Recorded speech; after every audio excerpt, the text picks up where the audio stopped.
마음을 모아 찬양으로 하나님께 나아가는 시간 가지겠습니다.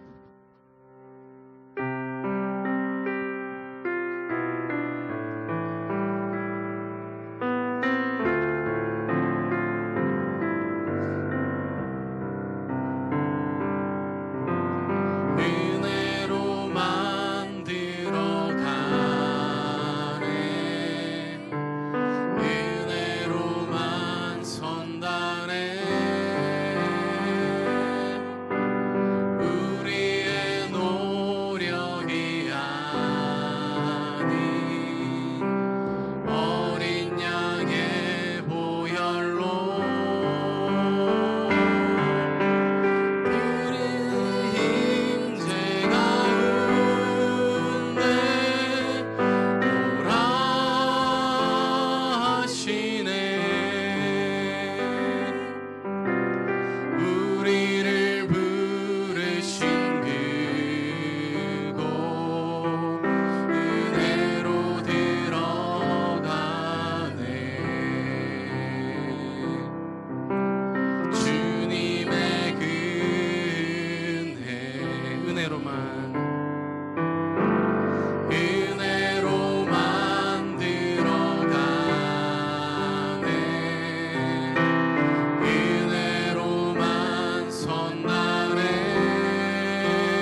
서서 주님 경배합니다. 금보다 귀한 나의 주님 내게 만족 주신 주 당신만이 나의 기쁨 또한 나의 참 보배 주님만이 나의 힘 나의 방패 나의 참 소망 나의 몸 정성 다가 쳐서 주님 경배합니다.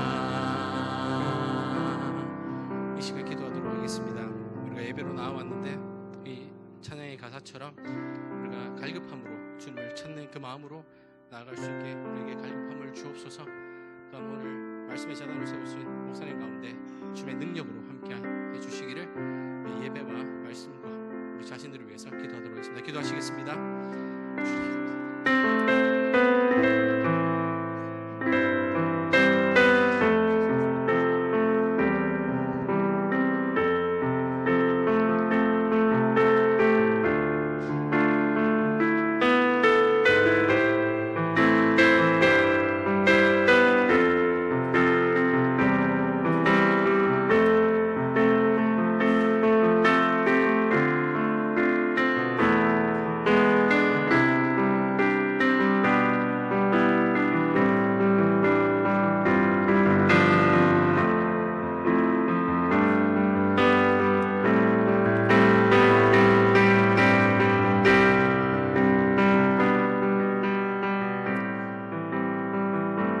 왕국의 근원 되신 하나님 아버지, 오늘도 이 시간까지 함께 하셔서 이 시간 찬양과 경배로 예배하게 하시니 감사드립니다. 주님의 은혜로 살아가는 저희들을 주님 전으로 부르사 거룩한 이름을 찬양하며 경배할 수 있게 하시니 감사드립니다. 이 시간 드리는 예배가 하나님께 받으시는 진정한 예배가 되기를 원합니다. 주님 함께하여 주시옵소서. 우리를 사랑하시고 주님의 백성으로 삼아주신 하나님, 우리들은 연약하여 주님을 알지 못하는 자와 다를 바 없이 매 순간 하나님의 은혜를 잊어버리고 썩어진 세상의 구습을 쫓는 옛사람으로 살아갈 때가 많음을 고백합니다. 우리의 어리석음과 부족함을 회개하오니 우리를 긍휼히 여기시고 주님의 십자가 보혈로 깨끗이 씻어 주시옵소서. 세상의 유혹에 넘어가 하나님의 이름을 욕되게 하는 어리석음을 범하지 않게 하시고 참된 그리스도인이 되어 오직 주님의 뜻을 쫓아 주님의 말씀대로 살아가게 도와주셔서 우리들의 삶의 이유와 목적이 하나님의 영광을 위한 삶이 되게 하여 주시옵고, 어디서든지 주님의 빛과 소금의 직분과 역할을 잘 감당할 수 있는 삶을 살아갈 수 있도록 축복하여 주시옵소서. 사랑의 주님, 우리 교회가 이 지역에 더욱 든든히 세워지기를 기도합니다. 우리 교회가 이 지역에 복음의 빛을 비추고 영혼 구원에 이르게 하는 역할을 잘 감당할 수 있는 교회가 되게 축복하여 주시옵소서. 사랑의 하나님, 이런저런 사정으로 이 시간 함께하지 못한 심령들 기억하여 주시고 어디서 무엇을 하든지 함께하여 주시옵소서. 또한 이 시간 예배를 위해 수고하시는 손길들 항상 함께하여 주셨고 축복하여 주시옵소서. 말씀 준비하신 목사님 영육간에 강건하게 하시고 말씀 전하실 때 우리의 심령이 감화 감동받게 하시고 우리의 모든 삶들이 은혜에 거듭난 삶이 되게 축복하여 주시옵소서. 모든 말씀 우리 주 예수님 이름으로 기도하였습니다. 아멘.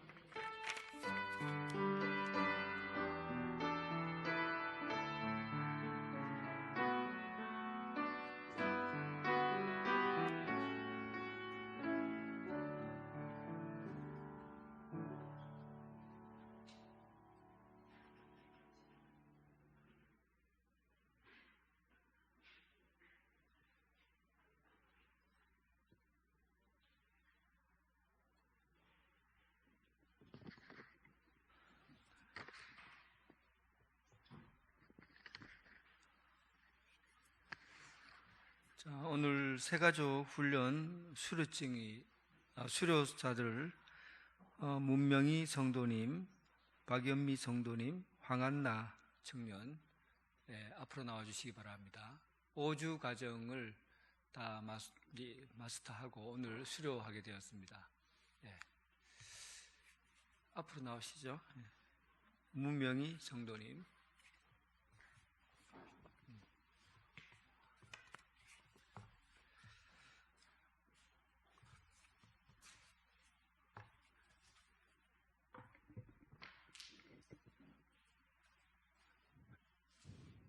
문명희 성도님. 수료증 제24-015 이름 문명희. 위의 사람은 본 교회의 새가족부 5주 교육 과정을 다 마쳤으므로 이 정서를 수여합니다. 2024년 3월 17일 대한예수교 장로회 언양제일교회 이 목사 변인덕.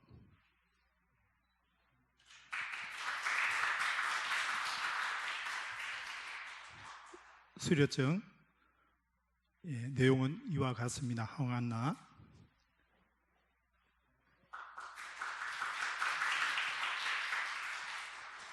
인사. 감사합니다.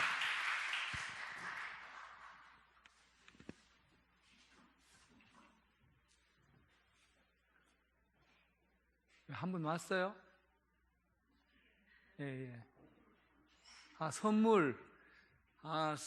선물을 잠깐 다시 한 번만 더 나와주세요. 선물을 미리 준비되어 있다고 얘기해야지. 잠깐만 앞으로 나와주세요. 우리 선물 준비되어 있습니다. 청년부에서 나오고 그 다음에 또 부서별로 나와서 선물 증정해 주시기 바랍니다. 선물이 있었군요.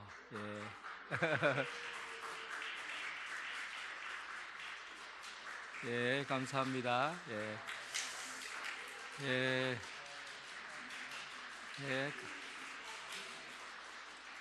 엄마가 오늘 왔어야 되는데 오늘 안 나왔죠? 개별적으로 전해줄 수 있기를 바랍니다. 자, 오늘 하나님께서 우리에게 주신 말씀은 창세기 3장 6절부터 12절까지, 창세기 3장 6절부터 10절까지,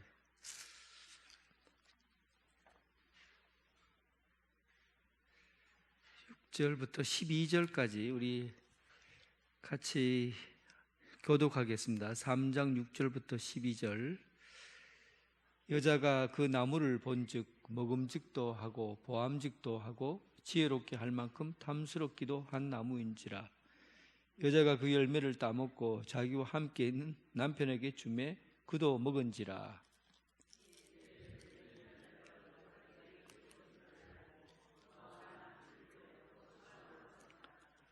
그들이 그날 바람이 불 때 동산에 거니시는 여호와 하나님의 소리를 듣고 아담과 그의 아내가 여호와 하나님의 낯을 피하여 동산 나무 사이에 숨은지라.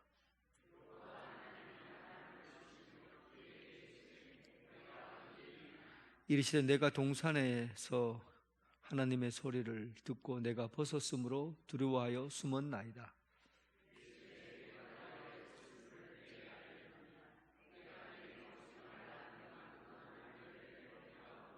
12절입니다. 아담이 이르되 하나님이 주셔서 나와 함께 있게 하신 여자 그가 그 나무 열매를 먹었나이다. 아멘. 오늘 또 죄에 대해서 우리가 말씀을 나누게 될 텐데요. 지난주에 죄란 무엇인가 말씀을 나누었어요. 사실은 이 죄의 문제는 쉽지 않아요. 왜냐하면 이 죄가 가지고 있는 특성이 뭐냐면 보이지 않고 실제하지 않는데 실제하고, 그래서 이것을 무슨 말로 표현했냐면 죄는 그림자와 같다. 그림자는 앞에 있는 실제가 모양을 바꾸면 그림자의 모양이 바뀌잖아요. 그러니까 죄를 똑바로 판단하기가 헷갈리는 거예요. 이게 죄인가 저게 죄인가. 그런데 죄라는 것은 너무 다양하기 때문에 그 죄의 모습을 우리는 웬만한 사람이면 죄가 뭔지는 대충은 다 압니다. 여러분들도 죄랑 상관없이 사는 사람들이 아니라 여러분과 저를 포함해서 모든 사람들이 죄를 짓고 살기 때문에 죄에 대해서 사실은 알아요. 경험적으로는 알아요. 그런데 죄가 뭔가 물으면은 이게 헷갈려요. 죄가 뭔가 하면 진짜 까다롭다고요. 그래서 지난주에는 죄의 정의에 대해서 말씀을 들었어요. 이거 조금 더 정리하고 갈 겁니다. 그 얘기를 조금 정리하고 또 오늘 문제를 좀 짚어보고 또 다음과 4과까지 연결해서 이제 하도록 하겠습니다. 그렇게 길지는 않아요. 내용이 이제 복잡하게 늘어져 있었지 그렇게 복잡하지는 않습니다. 자, 오늘 15문이죠. 문제 한번 읽어보겠습니다. 15문. 우리의 첫 부모가 창조함을 받은 상태로부터 타락하게 된 그 죄는 무엇입니까? 첫 부모는 누구라고 그랬죠? 아담과 하와. 아담과 하와가 타락하게 된 그 죄가, 죄의 내용이 뭔가 하는 걸 알고 싶다는 거죠. 자, 답을 한번 보겠습니다. 같이 해보겠습니다. 우리의 첫 부모가 창조함을 받은 상태로부터 타락하게 된 죄는 금지된 열매를 먹는 것입니다. 오늘 성경에 있는 구절에 있는 것을 통해서 죄의 내용을 정확하게 알게 된 거예요. 금지된 열매를 먹는 것이 죄의 내용이다.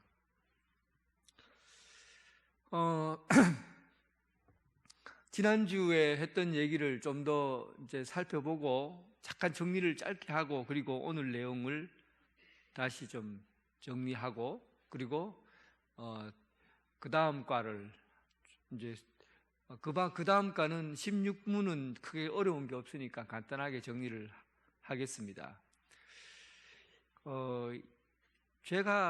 죄라는 것이 실체가 없다는 것이 대단히 중요합니다. 죄가 이렇게 보이거나 이렇게 막 이게 죄야 하고 탁 보여지는 걸 실체라 그러잖아요. 보여주고 만져주고 뭐 이런 걸 실체라 그러는데 실체가 없다 하는 게 일단은 중요해요. 왜냐하면 죄가 실제한다 하면 무슨 문제가 생길까요? 죄가 이 세상 가운데 실제한다 하면 무슨 문제가 생길까요? 하나님이 세상을 창조했을 때 문제가 생기는 겁니다. 왜냐하면 하나님이 세상을 창조할 때 선하게 창조했습니까? 악하게 창조했습니까? 선하게 창조했어요. 왜냐하면 하나님이 창조하시고 나서 항상 좋다, 좋다, 좋다, 굿, 굿, 굿. 굿이란 말은, 좋다는 말은 선하다는 얘기거든요. 모든 것을 다 선하게 이 세상의 모든 피조물들은 하나님께서 선하게 창조했다는 거예요. 실제로 여러분 자연 만물을 가만히 들여다보면요 하나님이 경험됩니다. 왜 그런지 아세요? 하나님의 성품이 자연 만물 속에 다 남아있기 때문에 진짜 아름다운 곳에 가면 아름다움을 경험하면요 사람들이 입을 쩍 벌립니다. 하나님이 여기 계시는구나 이런 걸 깨닫게 돼요. 그 식물이 하나님이 아니라 모든 피조물에게 하나님의 아름다우심이 다 담겨져 있기 때문에 모든 게 다 피조물이 선한 거예요. 그런데 죄가 실제한다 하면 하나님께서 죄도 창조했는가? 이런 문제가 대두되는 거예요. 죄를 창조했다고 하면 하나님도 죄가 있는가? 이제 이런 얘기까지 나오게 되는 거죠. 죄를 만들었으니까 하나님도 죄가 있지 않느냐? 이런 여러분들이 생각할 때 되게 불경스러운 얘기처럼 들리지만 실제로 이런 문제가 생겨요. 그래서 죄가 무엇인가 하는 것에 대해서는 우리가 굉장히 이제 찾아볼 내용들이 많았어요. 그런데 죄가 실제하는가라는 부분을 가지고 얘기할 때 되면 말을 잘해야지 말을 잘못하면 굉장히 곤란한 지경에 이르게 됩니다. 우리가 말해놔놓고는 그 말문이 막히게 되는 거죠. 그런데 실제가 하나님이 창조하신 게 죄가 아닌데 그런데 어떻게 죄가 있는가 하는 거죠. 그 있는가 할 때 그 죄에 대해서 이제 어느 학자는 그렇게 얘기한 겁니다. 죄는 선에 대한 결핍이다. 또 죄는 하나님께로부터 향하던 화살이 하나님께로 향해야 되는데 하나님께로 향하지 않고 목적과 방향이 빗나간 것을 죄라고 한다. 그러니까 죄는 원래 존재하지 않는데 하나님을 추구하지 않으면서 죄가 드러난 거예요. 죄는 없어요. 그런데 죄는 하나님이 없는 게 아니라 하나님이 만든 게 아니에요. 그런데 하나님께로 가지 않고 하나님께로 등을 돌리고 사는 그 모든 행위들이 다 죄가 되는 거죠. 그래서 죄를 가지고 실제하지 않지만은 이 세계 가능성 속에 존재하고 있는 것이다. 이렇게 봅니다. 어렵죠? 이 세상 가운데 가능성으로 존재한다. 가능성으로 존재한다는 말 자체가 사실은 철학적인 용어이기 때문에 어려운 얘기예요. 그러나 가능성으로 존재한다는 말을 알아야 돼요. 왜냐하면 지난번에 우리가 인간을 창조할 때 하나님께서 죄를 선택할 수도 있고 하나님의 것들을 선을 선택할 수 있는 것을 뭐라고 그랬습니까? 자유의지라고 그랬잖아요. 그러니까 자유의지를 갖고 있는 그 상태는 인간이 죄가 없다는 얘기예요. 죄는 그때 아담과 하와가 만들었을 때는 죄가 없는 상태로 하나님께서 자유의지를 주신 거예요. 그 자유의지가 있기 때문에 인간이 하나님을 기뻐하고 하나님께 영광을 돌리고 하나님 말씀에 순종하는 길을 선택하고 살았다고 한다면 지금까지 아담이 살아있을까요? 죽었을까요? 예? 살아있습니다. 의로운 채로 살아있어요. 죽음이 들어오지 않았어요. 그런데 죄를 선택함으로 죄가 들어오고 죽음이 이르게 된 거잖아요. 실제로 아담이 그때 당시에 선악과를 따먹지 않았다면 영원까지 삽니다. 영원히 살아요. 신의 자리예요. 그런데 아담이 그때 자유의지를 어디로 사용했냐면 죄를 선택한 거죠. 죄가 없는데 불순종한 거죠. 그러니까 그가 죄는 없었는데 이제 그가 죄를 선택함으로 죄가 있게 된 거예요. 그래서 죄는 사람이 만든 게 아니고 하나님이 만든 게 아니라 결국은 사람에 의해서 나오게 된 거예요. 하나님이 만든 게 아니에요. 사람에 의해서 사람의 선택에 의해서 잘못된 결과가 오게 된 것이죠. 그러면 왜 그때 이제 다시 이 얘기를 또 해야 되는데 그러면 왜 하나님께서 죄를 짓지 않도록 자유의지를 주지 말고 죄를 짓지 않도록 그냥 선한 일만 하도록 만들면 되지 왜 하나님은 죄를 짓도록 선택하게 했냐? 그러니까 이거는 여러분들 우리가 하나님께서 인간을 얼마나 위대하게 창조하셨는가를 우리는 여러분 인간을 얼마나 위대하게 창조하셨는지를 보여주는 장면이에요. 만약에 하나님께서 우리를 그냥 로봇으로 만들었다고 생각해 보세요. 선한 일만 하고 좋은 일만 하고 그냥 하나님께서 지시하고 명령한 대로만 움직이도록 하면, 그러면 그게 과연 사는 건가? 사는 건가? 그렇게 얘기하잖아요. 내 선택의 자유가 없이 사는 게 진짜 사는 건가? 자유의지라는 게 인간을 굉장히 고귀하게 만드신 하나님의 뜻이 담겨져 있어요. 또 하나님께서는 인간이 잘못된 선택을 하는지를 아시면서도 그냥 그대로 내버려 두신 거예요. 그리고 나서 하나님이 인간을 잘못된 선택해서 인간을 완전히 끝장내고 지옥불에 떨어지게 하시는 것이 아니라, 그럼에도 불구하고 하나님은 이 인간이 잘못된 길로 가고 죄의 길로 간 인간을 다시금 새롭게 변화시켜서 다시 어려운 길로 가도록, 그리고 하나님께서 만드신 새로운 세계를 준비하고 계획하고 있었던 거죠. 그게 섭리예요. 섭리. 하나님의 섭리. 인간이 구원받지 못하고 타락했을 때 어떻게 인간이 구원해 갈 것인가의 문제죠. 어쨌든 그래서 죄라는 것이 굉장히 중요합니다. 죄 때문에 하나님께서 어떻게 인간을 구원해 가실까라는 구원의 섭리를 계획하시고 준비하셨으니까, 하나님의 그 우주 안에 있는 아주 깊은 사랑이 담겨져 있는, 인간은 죄를 지었지만, 인간은 죄를 범했지만 하나님께서는 길이 참으사 우리의 죄를 용서해 주시고 받아주시는 그 놀라운 과정을, 그 우주의 신비보다도 더 신비한 게 뭐냐 하면 바로 인간을 구원하시고자 하는 하나님의 계획이에요. 그러니까 여러분, 우리가 말하는 쉽게 예수 믿고 구원받는다는 것은 우리는 간단하게 대답할 수 있는 얘기인 것 같지만은, 그 안에는 참으로 우주의 신비가 담겨져 있는 하나님의 계획이 거기에 담겨져 있다고요. 놀랍지요? 안 놀라셔도 됩니다. 질문해놓고 제가 기분이 좀 나빠졌어. 놀랍지요? 그러면 와, 정말 놀랐습니다. 아멘. 그래요. 내가 말을 잘 전했구나 하는데, 놀랐지요? 하는데 눈만 멀뚱멀뚱하고 있으니까 안 놀라서 제가 놀랐습니다. 안 놀라서. 저는 이 말씀을 준비하다 보니까 너무 신비스러운 거예요. 하나님이 죄를 저렇게 인간에게 허용하시고, 그리고 허용한 죄를 다시 마무리하시는 분도 하나님이시구나.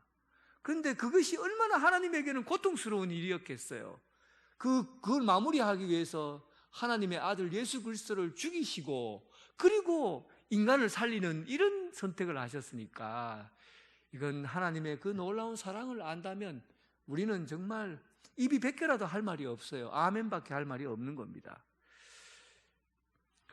자, 그래서 죄라는 것의 정의를 한마디로 얘기하자면 한마르티아라고 히브리어로 제가 말씀을 드렸어요. 방향을 하나님께로 탁 가야 되는데, 하나님께로 향하지 않고 하나님께로 향하다가 굽어서 살짝 굽혀서 세상으로 향하거나 자기에게로 향하거나 하는 것을 죄라고 그랬습니다. 이게 여러분 왜 중요하냐 하면, 우리는 죄라는 정의를 대부분 다 도덕적인 관념을 갖고 있어요. 여러분들도 도덕적인 관념을 갖고 있다고. 예를 들면 보십시다. 가나안 땅에 들어가서 하나님께서 가나안 땅에 있는 남녀노소 할 것 없이 모든 사람을 짐승까지 싹 죽이라고 그랬어요. 하나님께서 죽이라고 그랬어요. 자, 하나님께서 이 세상에 있는 것 살인하지 말라고 그랬고, 이웃을 내 몸같이 사랑하라고 그랬고, 그런 명령도 많이 있잖아요. 그런데 가나안 땅에 들어가서 그의 모든 짐승들을 다 죽이라고, 사람도 다 죽이라고 했어요. 사람을 죽이는 것이 선한 겁니까? 악한 겁니까? 악한 거죠. 그런데 여러분, 이게 악이 아니라는 거예요. 죽이는 것이 선이라는 겁니다. 왜냐하면 모든 선의 기준은 하나님에게서 나오는 거예요. 하나님이 이 세상을 만들었잖아요. 이 세상을 만들고 하나님이 이 세상을 마음대로 움직이시잖아요. 그러니까 선의 기준은 어디 있냐면 하나님에게 있느냐, 하나님에게서 벗어나느냐에 있는 거지. 그게 하나님의 말씀으로 전해진 거면 그걸 지키는 게 선이에요. 그러니까 우리는 도덕적인 관념을 가지고 사람을 죽이네? 아이도 죽이네? 이건 악한 거지. 이건 도덕적인 관념이에요. 그런데 하나님이 도덕 아래에 있습니까? 도덕 위에 있습니까? 우리는 하나님을 도덕 밑에 두고 보는 거죠. 우리가 세운 기준이, 도덕이 정의롭다고 생각해요. 실제로 그렇지 않습니다. 실제로 그렇지 않아요. 전쟁을 한다 생각해 보세요. 그냥 기준 전쟁으로 하는데 대한민국과 북한이 지금 전쟁을 해요. 우리가 그 북한에 가서 북한 사람 전쟁이 나는데 북한 사람을 막 죽였어요. 자, 그러면 내가 북한에 가서 북한 사람 막 죽였어요. 선한 겁니까? 악한 겁니까? 여러분들의 기준에는 선한 거예요, 악한 거예요? 선한 거죠. 대한민국 사람이 적들을 물리쳤으니까. 근데 북한 사람 입장에서 나는 선한 놈입니까? 악한 놈입니까? 악한 놈이죠. 나쁜 놈이죠. 이 세상에서는 선과 악의 기준을 자기중심적으로 다 선과 악을 만든다고요. 그러니까 결국은 이 세상에 어떤 사람도 선악의 기준이 될 수 없습니다. 어떤 나라도 선악의 기준이 될 수 없어요. 죄의 기준을 두고 네가 죄인이다 이걸 말할 수가 없다고요. 우리가 말하는 것은 그냥 일반적인 법의 상식에서 말할 뿐이지 진짜 죄와 악은 하나님이 정하시는 거예요. 그래서 하나님으로부터 벗어나면 죄인 거고 하나님으로부터 향하는 것은 선이라고 그런 거예요. 하나님으로부터 벗어난 게 죄예요. 하나님으로부터 향한 것이 선인 겁니다. 그래서 우리가 예수 믿으라고 할 때 나는 죄 지은 게 없어요, 나는 이제까지 착하게 살았어요 하는 거는 몰라서 하는 얘기죠. 왜냐하면 하나님을 모르고 산 것은 아무리 착한 일을 해도 죄인이에요. 그래서 오늘 말씀에 있는 내용이 그겁니다. 죄가 과연 어디서부터 왔는가 하는 것을 알려주는 거죠. 자, 그러니까 죄는 하나님이 만든 거 아니에요. 그런데 죄가 어디서부터 왔느냐? 사람에게 자유의지를 줬는데 그 의지를 준 자유를 가지고 선택할 때 잘못된 걸 선택해서 하나님을 향하지 않고 세상을 향한 선택을 했기 때문에 죄가 들어오게 되었다. 거기에 대한 결과나 이런 부분들은 또 다음에 얘기하고요. 자, 그래서 오늘 성경에 있는 말씀이 죄는 무엇인가 하는 부분들은 우리가 정리가 됐어요. 하나님께로부터 향하지 않는 게 죄라는 겁니다. 도덕적인 죄 이런 거 다 그냥 생각하지 말고 생각 안 해도 돼요. 하나님께로부터 향하지 않는 게 죄예요. 하나님 안에 있지 않는 게 죄라고요. 자, 그렇다고 한다면 이제 죄의 내용에 대해서 우리 살펴보도록 하겠습니다.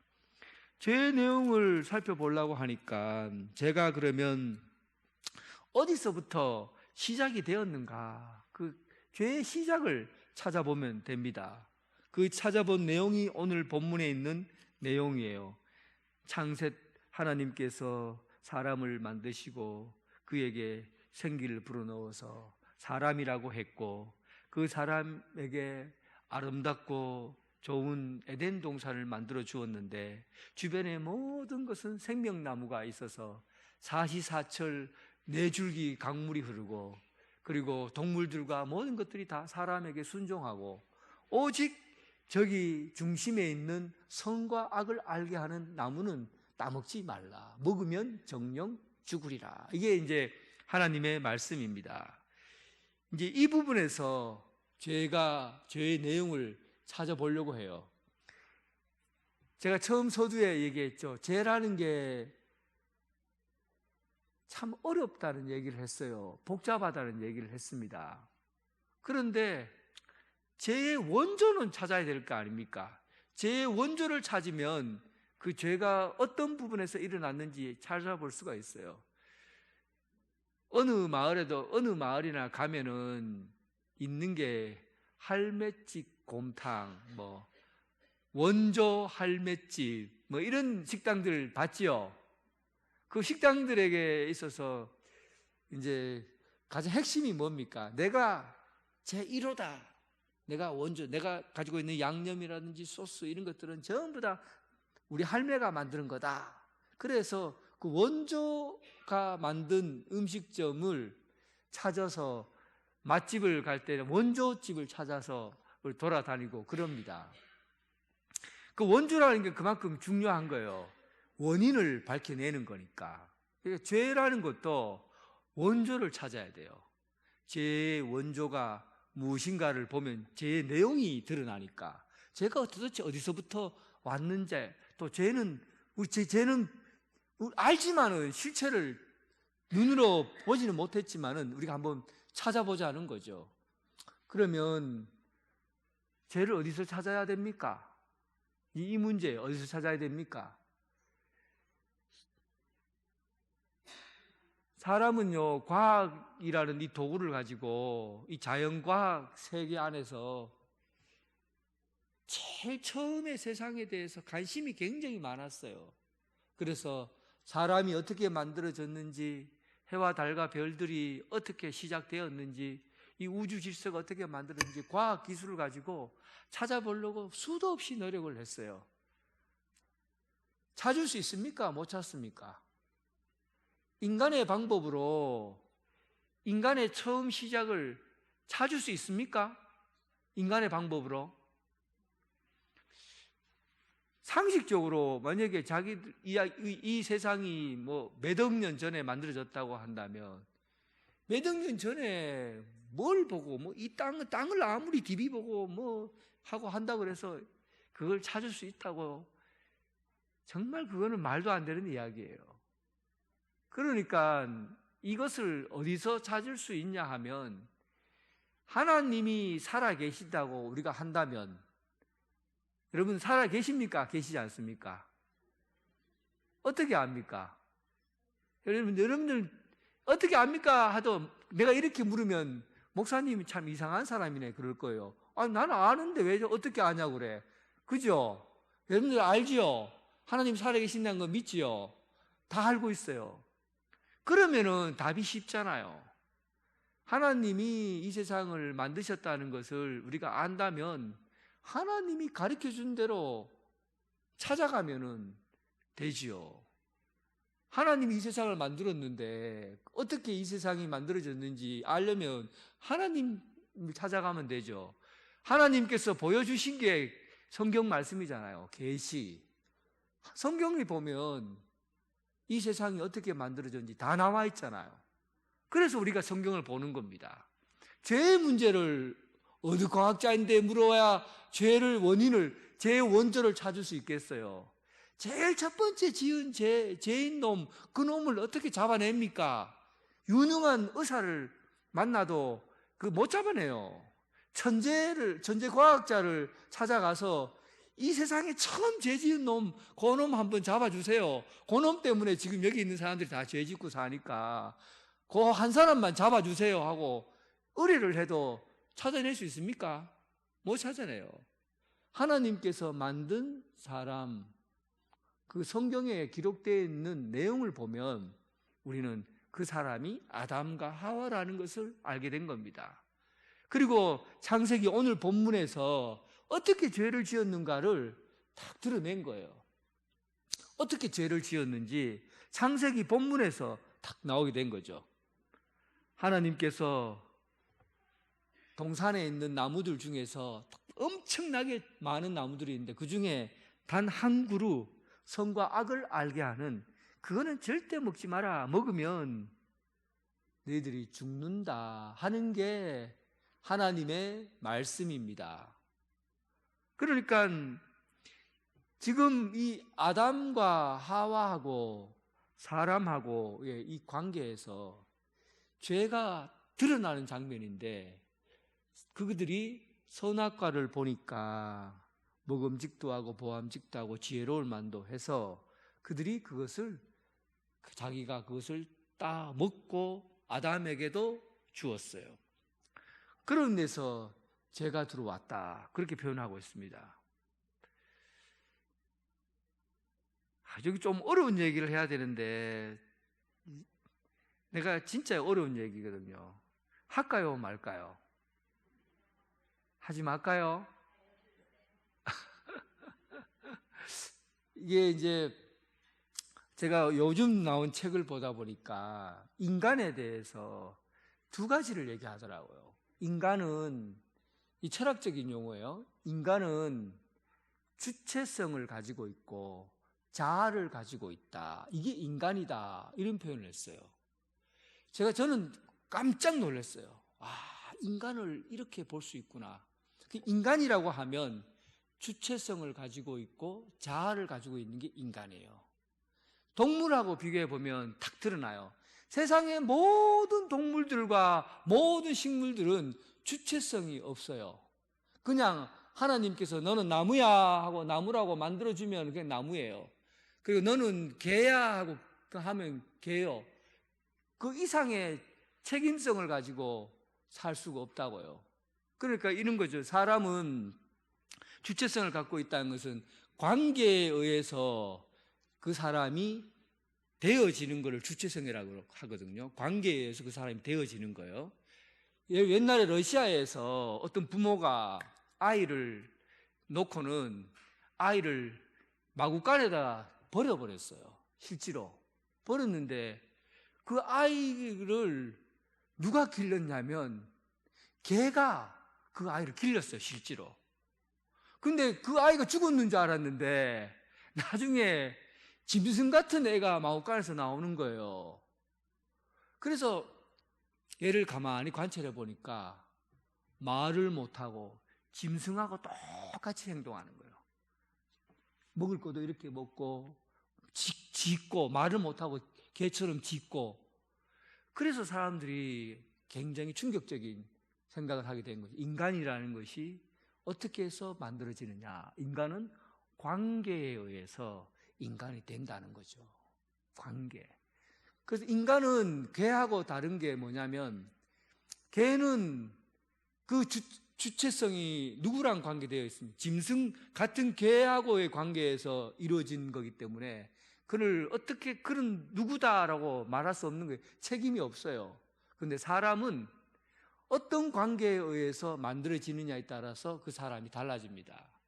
그러니까 내가 조폭의 아버지를 두고 살아가면 그 사람은 자연스럽게 조폭 같은 사람으로 자라납니다.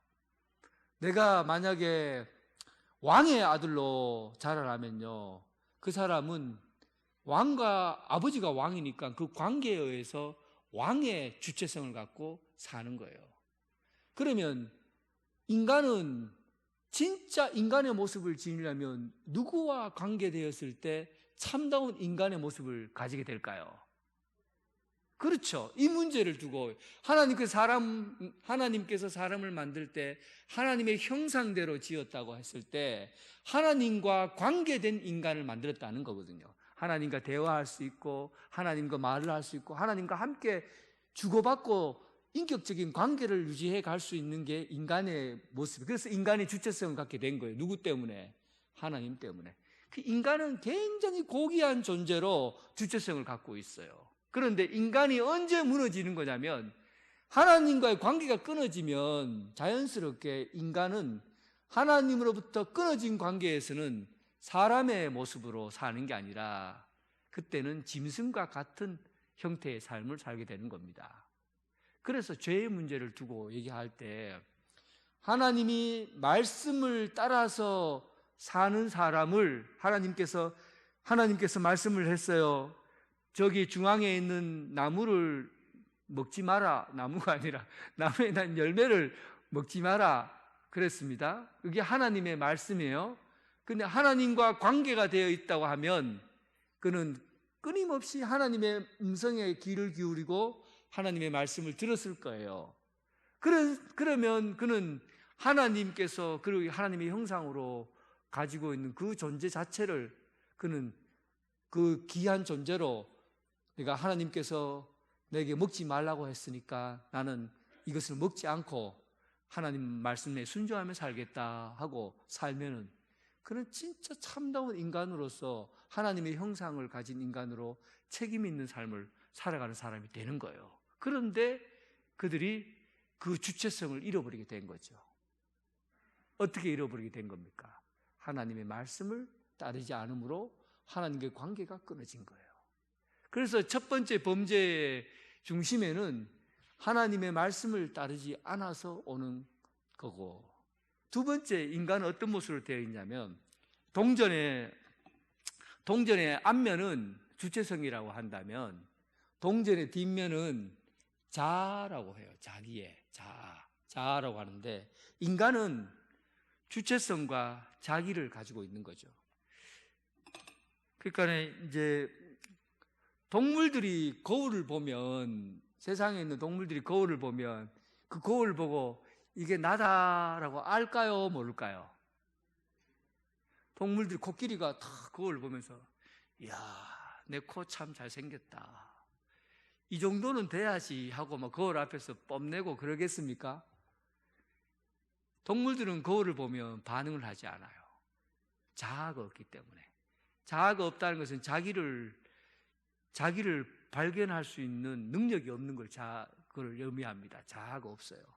새들이 날아다니다가 거울에 비친 새를 보면, 거울에 비친 새가 보면 그 거울을 향해서 돌진해서 부딪혀버립니다. 거울에 비친 자기 모습을 보고 자기인 줄 모르기 때문에 그냥 부딪혀버린 거죠. 이 세상에 있는 동물들은요, 거울을 보고 얼굴에 뭐가 묻었네, 또 뭐 옷을 내가 왜 이렇게 입었나, 자기를 거울을 보고 못 봐요. 근데 인간은 자아가 있어요. 자아가 있어서 자기 자신을 볼 수 있는 거죠. 하나님이 인간을 만들 때 앞면에는 주체성을 줬어요. 사람과의 관계, 하나님과의 관계를 통해서 내 자신이 되어져 가는 거죠. 근데 그 뒷면은 자아를 준 거예요. 자아를 주어서 그 자아 안에서 자기 자신의 삶을 선택하도록 만든 거죠. 그런데 인간이 범죄한 게 뭐냐 하면, 자아는 이것만 말하고 그만할 거예요. 요 자아라는 것은, 그 주체성은 누구와의 관계의 문제라고 한다면, 자아의 문제는 주인의 문제예요. 누가 자아의 주인인가에서 인간이 진짜 인간의 모습을 가지냐, 아니면 죄의 모습을 그대로 띠고 사느냐의 문제가 여기에 담겨져 있습니다. 그러니까 자아의 주인이 누군가죠. 그러니까 선악과를 따먹었어요. 따먹을 때 거기서 뭐라고 하냐면, 이것을 먹으면 하나님과 같이 되어질까 하노라. 하나님과 같아질 거라 생각한 거예요. 그러니까 이제는 하나님이 나를 통치하시고 내 자아를 통치하시고 나를 다스리시고 나를 인도해 가시는 분이 아니라, 내가 하나님 위에 가버린 거죠. 내가 하나님 지시를 받고 하나님이 다스림을 받아야 돼. 나는 내 마음대로 살 거야. 나는 내 의지대로 살 거야. 내 능력대로 살 거야. 하나님 없이도 나는 하나님이 내 속에 들어오는 걸 원치 않아 하고 하나님을 밀어내는 거죠. 그게 이제 자아가 선악과를 따먹음으로 인해서 범죄하게 된 이유라고 설명합니다. 현대 신학자들이 그런 얘기를 해요. 그러니까 여러분, 우리 자아는 우리가 거듭난다고 할 때 이 자아의 변화가 오는 겁니다. 어떤 변화가 오는 거냐 하면, 내 안에 내가 주인이 되고 내가 내 자신을 다스려 왔던 삶에서 예수 그리스도를 믿음으로 말미암아 예수 그리스도가 내 자아의 중심에 오시고 나를 다스리고 통치하게 되는 거예요. 이게 거듭나는 거예요. 그래서 옛날에는 제 종이 되어 제가 나를 다스리고 나를 움직여 왔다고 한다면, 예수 그리스도를 믿음으로 말미암아 내 안의 중심이 바뀌죠. 자아가 중심이 바뀌어지는 거예요. 내가 내 자신을 하나님보다 위에 두고 내 마음대로 살아가겠다고 했던 그 중심이 이젠 내 안에 예수 그리스도께서 오심으로 예수님이 나의 중심에 오셔서 나를 다스리고 통치하게 되었다는 겁니다.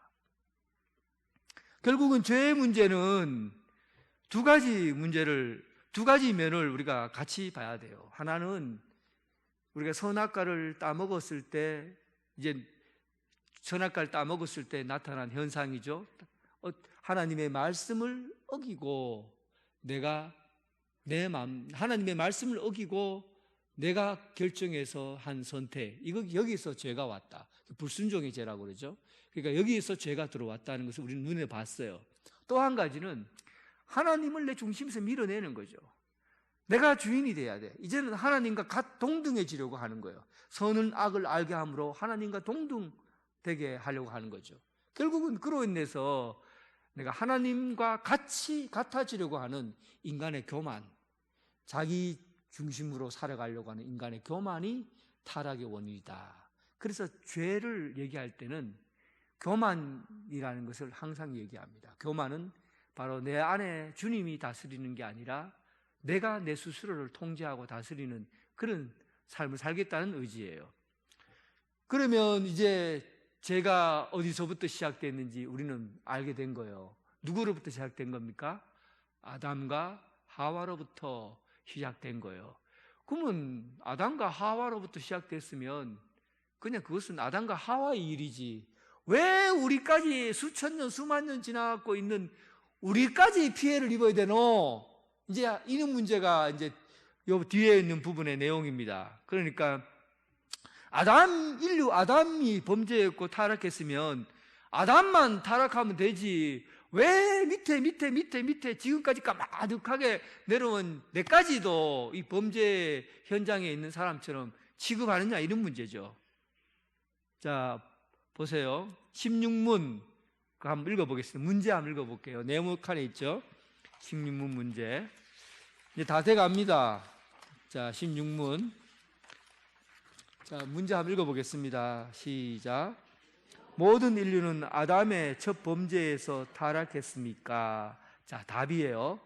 아담과 맺어진 그 언약은 아담 자신만이 아니라 그의 후손들과도 맺어진 것이므로 보통의 출생에 의하여 그로부터 내려오는 모든 인류는 그의 첫 범죄에 있어 그 안에서 죄를 지었고 그와 함께 타락했습니다. 이게 첫 번째 대표성의 원리예요. 하나님께서 아담과 하와를 창조했다는 것은 아담은 아담아 흙이잖아요. 그러니까 인류를 대표하는 사람으로서 아담과 하와를 둔 거예요. 예를 들면 축구 경기 하는데 우리나라 대표 선수들이 지난번에 8강에서 요르단하고 싸우다 졌어요. 근데 내가 화가 막 얼마나 나는지 몰라. 저 요르단은 우리보다 상대도 안 되는 애들인데 왜 저들하고 해갖고 우리가 3대1로 졌나요? 패배를 했어요. 근데 막 내가 화가 막 나요. 왜 화가 나는지 아세요? 내가 뛰지도 않았는데 내가 화가 나요. 그게 대표성의 원리예요. 대한민국 대표로 손흥민을 비롯해서 축구 선수들이 나를 대표로 해서 뛰고 있는 거거든요. 그러니까 손흥민이나 그 대표 선수들이 내가 뛰어야 될 걸 자기들이 뛰는 거예요. 대표 선수니까. 그러니까 그 사람이 진 거는 대한민국이 진 거예요. 이게 대표의 원리죠. 우리나라 대통령이 우리나라의 대표잖아요. 자, 우리 지금 북한과 전쟁합시다 하고 전쟁을 선포하면 다 따라가야 돼요. 왜냐하면 그가 대표자이기 때문에 모든 국민들이 영향을 다 미치는 거예요. 그러니까 아담과 하와가 지은 죄는 바로 대표의 원리를 가지고 있어요. 하나님께서 인류의 대표자로서 아담과 하와를 만들었기 때문에 아담과 하와가 지은 죄는 그 후손들에게도, 그가 한 행동과 결정은 후손들에게도 영향이 맺혀지는 거죠. 그래서 결국은 우리가 사람으로 태어나면 아담과 하와로부터 지은 죄가 그대로 물려받게 되는 겁니다. 그래서 이것을 유전이라고 하는 이들도 있습니다. 어쨌든 그렇게 해서 모든 사람들이 죄를 범하게 된 거죠. 인류는 그래서 모든 사람이 다 죄를 짓는 거예요. 죄 짓지 않는 사람이 없어요. 모든 사람이 죄를 짓습니다. 그러면 이렇게 지은 죄는 모든 사람이 죄를 지었기 때문에 그러면 인류는 어떻게 해야 되는가? 어떻게 해야 살 수 있는가 하는 거죠. 자, 18번이 있나요? 18번. 예, 자, 로마서 5장 18절에서 19절에 있는 말씀인데 그 밑에 있죠. 그거 한번 읽어보겠습니다. 그런즉 시작. 그런즉 한 범죄로 많은 사람이 정죄에 이른 것 같이 한 의로운 행위로 말미암아 많은 사람이 어렵다 하심을 받아 생명에 이르렀느니라. 한 사람이 순종하지 아니함으로 많은 사람이 죄인 된 것 같이 한 사람이 순종함으로 많은 사람이 의인이 되리니. 이게 여러분 대표자의 원리가 죄인을 대표한 아담이 죄를 지었다고 한다면 의인을 대표로 한 예수 그리스도께서, 죄 없으신 예수 그리스도께서 우리를 위해서 죽으심으로 예수님을 믿으면 이제 모든 사람의 죄가 사하여지게 된다 하는 그런 논리입니다. 첫 아담이 죄를 지어서 이 세상에 죽음이 들어가고 망하게 되었지만 이제 죄 없으신 예수님께서 오셔서 그 죄를 지고 죽으심으로 말미암아 우리가 자유함을 얻고 구원을 얻게 되고 영생을 얻게 되었다는 거죠. 그럼 이런 문제 때문에 3번의 문제를 두고 얘기한 겁니다. 그러면 예수님께서 그 아담의 혈통으로 예수님 다윗의 혈통 이렇게 계속 혈통으로 내려오다면 예수님도 죄를 갖고 왔을 텐데 어떻게 죄를 갖고 온 예수님이 우리의 죄를 용서해 줄 수 있냐 하는 거예요. 그래서 예수님의 출생에 대해서 마태복음, 누가복음, 요한복음은 출생에 대해서 그렇게 공을 들여서 설명을 한 겁니다. 왜냐하면 예수님의 출생은 우리가 생각하는 보통의 남자와 여자가 만나서 출생한 게 아니라는 거죠. 그래서 신약 성경에는 예수님이 성령으로 잉태되어서 마리에게서 났다고 그러잖아요. 예수님은 죄 없으신 분으로 이 땅에 태어났다는 것을 그래서 마태복음, 누가복음, 요한복음에 상세하게 기록해 놓은 거예요. 예수님이 죄가 있으시면 우리를 죄를 용서하지 못하잖아요. 죄가 없으신 분이어야 되는데 없으신 분으로 오시려고 하니까 하나님께서 이 세상에 인간적인 방법으로 오시게 하지 않고 성령으로 잉태하셔서 그리고 예수님께서 죄 없으신 분으로 이 땅에 오신 겁니다. 그로 인해서 아담 대표성을 띤 죄인의 대표성 아담으로부터 죄가 들어왔다면 의인의 대표이신 예수 그리스도를 통해서 새 아담이라고 그래요. 새 아담을 통해서 우리가 예수 그리스도를 믿음으로 이제 죄 사함을 받고 새 사람이 되는 그런 과정을 그리고 있는 겁니다. 자, 오늘 이야기는 죄의 문제에 대해서 다루었고요. 좀 철학적인 용어도 들어가서 여러분들을 어렵게 할 수도 있었는데 어쨌든 그러나 이 죄라는 것은 아주 신비스러운 거예요. 그러면서도 쉽게 그냥 놓쳐버려서도 안 되는 아주 간단한 문제는 아니지만 그러나 우리가 이 죄의 문제를 정확하게 알려면 성경으로 돌아가서 성경 안에서 하나님의 말씀을 제대로 깨닫고 알면은 죄의 문제도 우리가 해결하고 또 우리가 어떻게 하면 의인으로서 살아갈 수 있는가 하는 것을 또 성경에서 배운 대로 행하며 살아갈 수 있을 거라고 생각합니다. 또 그 다음 문제는 다음에 또 하도록 하고 여기서 마치도록 하겠습니다. 기도드리겠습니다. 하나님 아버지, 온 인류가 죄로 가득 차고 또한 온 세상에 죄가 만연해서 유전으로부터 온 죄가 있고 또 인류의 온 우주 만물에까지 죄가 번져 있음을 압니다. 죄로부터 벗어날 길이 없고 죄로부터 피할 길이 없습니다.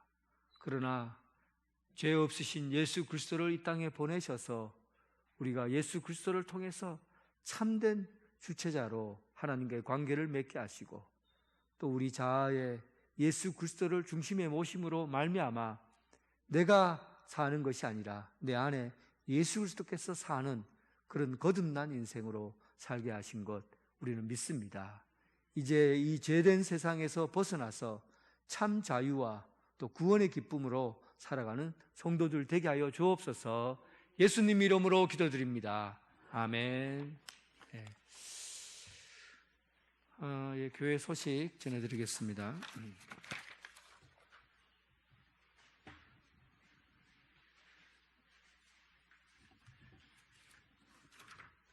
내일부터 우리 특별 새벽 기도회, 저는 특별이라는 말은 별로 안 좋아하는데 여러분들에게는 좀 특별한 것 같아요. 왜냐하면 평상시에는 새벽 기도 안 나오다가 특세한다고 그러니까 많이 나오더라고요. 그래서 특별이라는 말은 특별히 붙여야 되겠다, 그런 생각을 했거든요. 여러분 뭐 얼마 되지야 길이가, 시간이 뭐 많이 되질 않아요. 한 2주밖에 안 되니까 열심히 참석해서 새벽 기도 때 받은 은혜가 여러분 1년의 양식이 됩니다. 실제로 참 중요한 시간이니까 여러분 막 애를 써서 나오도록 그렇게 준비해 주시기 바랍니다. 그 구역별로 준비를 하고 있고, 또 기도자도 구역에서 그냥 편하게 이렇게 선택해서 이제 기도하고, 그러면 기도해 주시고 찬양도 잘 준비해 주시기 바랍니다. 그리고 또 한 가지 말씀드려야 될 게, 우리 부활주일 31일인데 그때 예배를 1부, 2부 따로 드리지 않고 2부 예배 11시 때 전세대 통합 예배로 드려요. 우리 교회 다니던 사람들 한번 다 불러보자는 거죠. 그래서 가족들, 멀리 있는 가족들, 추석이라든지 설 되면 가족들 다 부르잖아요. 부활절이 추석보다 설보다가 못하는 날 아니잖아요. 얼마나 좋은 날입니까? 이 날에 온 가족 다 불러서 함께 예배를 드려보자고요. 예, 아시겠죠? 그때 또 안 믿는 남편 또 아내 얘기 잘해서 그날 함께 한번 오자고요. 그래서 그는 부활주일날 와서 예배를 함께 드리는 그런 예배를 한번 드렸으면 합니다. 예, 그리고 우리 그 중고등부 청년부들이 이번 여름에 필리핀 간단키 나바고 우리 교회에 지은 그쪽으로 단기 선교를 갑니다. 그를 위해서 우리가 그 지역에 필요한 물건들을 준비를 하려고 그래요. 그래서 가방, 신발, 모자, 속옷 이런 것들을 좀 많이 가져오세요. 가져오시면 우리가 미리 짐을 붙여서 선교지에다가 보낼 거라고 생각합니다. 그러니까 여러분들 주일날 생각나시면은 평일날도 갖다 주셔도 되고요. 조금씩 갖다 주셔서 잘 모아서 가질 수 있도록. 그 구역 모임 할 때 여러분 헌금하잖아요. 헌금하면 그때 헌금한 거는 단기 선교 보내는 비용으로 우리가 썼습니다. 그래서 헌금하세요. 구역 모임할 때 헌금하시라고요. 헌금하시면 그걸 모아서 우리 중고등부 가는 그쪽에 선교하는데 같이 보내서 선교 비용으로 쓰려고 하니까 여러분들 그 구역 모임할 때 헌금 많이 하시기 바랍니다. 그래서 저 선교지에 좀 풍성하게 보낼 수 있도록 도와주시기 바랍니다. 예, 김직년 집사님의 장남 이항우 군 결혼식이 있습니다. 주부를 참조해 주시기 바랍니다.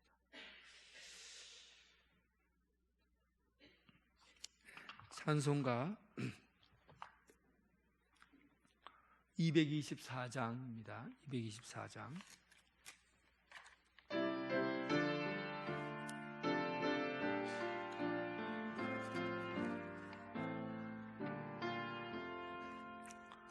정한 물로 우리 죄를 모두 씻어 주시사 주의 자녀 삼으시고 은혜 내려 주소서. 빛난 옷을 사랑으로 채우며 주의 성령 임하시니 기쁨 넘치옵니다. 주님 앞에 나온 사람 하늘 잔치 참여해 주의 장과 생명떡을 받아 먹게 하소서. 죄와 유혹 물리치고 주와 동행하면서 하늘나라 시민 되어 승리하게 하소서. 거룩하신 주의 뜻을 우리 할 수 없으나 주님 앞에 존귀 영광 찬양하게 하소서. 죄를 씻고 성령 받아 주님 앞에 나오니 사랑으로 우리들을 새로 빚어 주소서.